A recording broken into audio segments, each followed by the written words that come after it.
one. Yamamuna Mapa Baba Life Source Community Church.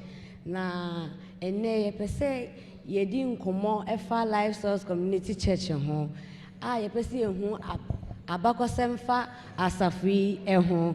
Na enumu ena yenya opani a yefre no Elder Amoh.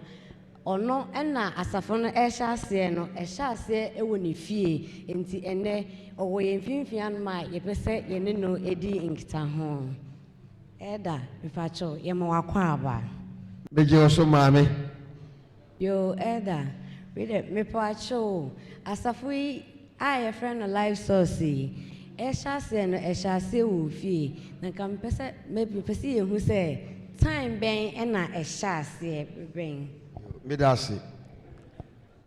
Die tie nie. Eye ahomaso district. Eye se on beka nyansemi na atwemi no. Na nyamsem no on beka no e wo heart tension ha sei. Ndi na atwemi no achi no. Eye 15 December 2012 no. Ana mo di asafo no ebesi ho e wo me fie ho. Sana ahwese no tie.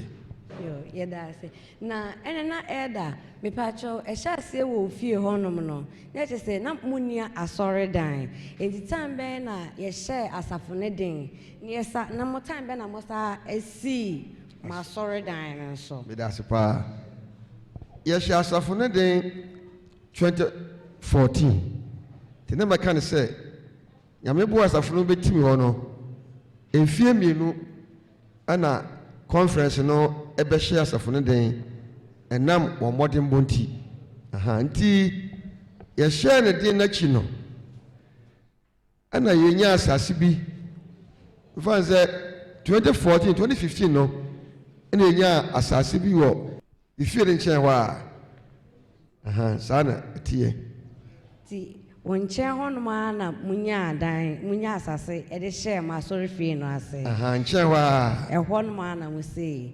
and then that time ben na asafo de edan de esi a check a critic bre time ben na mutimi sidru pempenso bi a afemu amuhu say mu betimi afri mu fie ho na aba asore dan ni mu nso yo